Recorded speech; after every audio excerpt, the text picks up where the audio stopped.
Anyway, so something about Luang Por Ginri inspired him and intrigued him.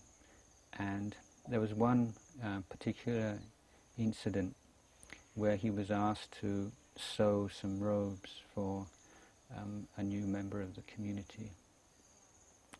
And he was sewing away in the middle of the day, and very hot, because he wanted to get it finished so that he could go and meditate.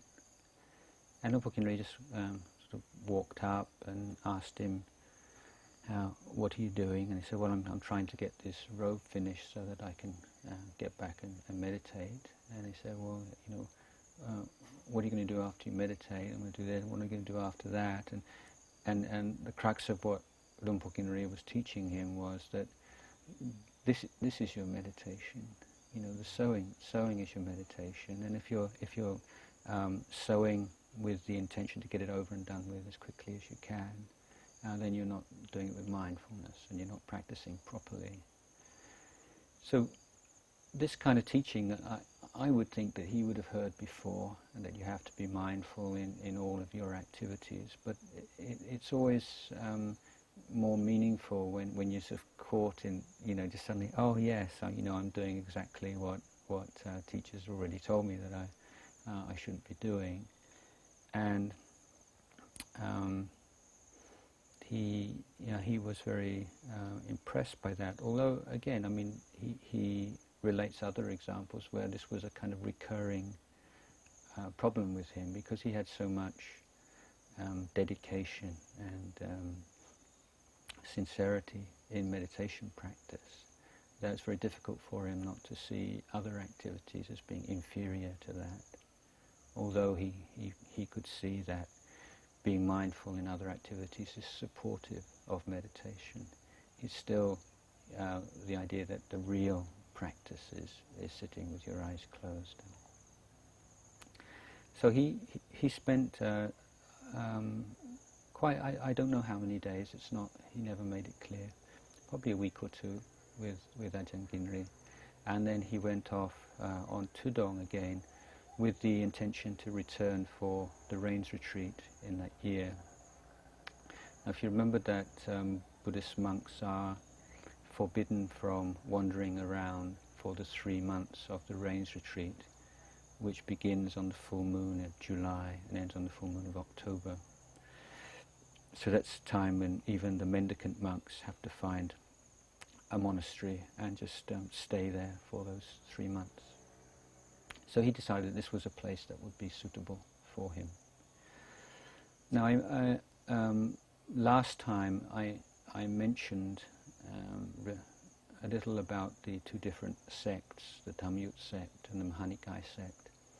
And one of the reasons why Ajahn Chah was attracted to stay with Luang Por Ginri, I believe, was because he was in the Mahanikai sect, so in the same sect. And the number of meditation monks, meditation masters in that sect, quite few. So he was very glad to find someone in his own group who he could look to as a teacher. So Ajahn Chah left, and at that time he still had Pakao Gel, the old man keeping 8 precepts, who was travelling with him as an attendant. And he eventually found another small monastery where he decided to stay for a few days. And then another kind of problem arose, that there was a young woman who would come to offer food in the monastery every day, and she was a widow and she had a small child. And it was obvious that she was attracted to him. And she would, of course, there are many rules and regulations preventing women becoming friendly and to intimate with monks. But she would send her son to go and spend time with Ajahn Chah and to help him do things and to create some kind of a bond and attachment in that way. And he relates that he started to feel some attraction and lust for this woman. And then one night, in the middle of the night, he just woke up and he realized that this is dangerous for me. And he woke up his attendant, and they got their things together and left, like in the middle of the night. Basically ran away. And I think this is also a good story in that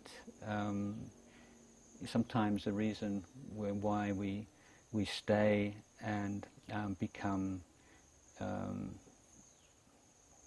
we become compromised in our position or our ethical standards is maybe just a matter of pride. I'm not going to run away, instead of assessing just how strong you are and just what you can and cannot do. And so he was willing to do that. So I don't trust myself in this situation. This is dangerous for me and for my monkhood. And so he left.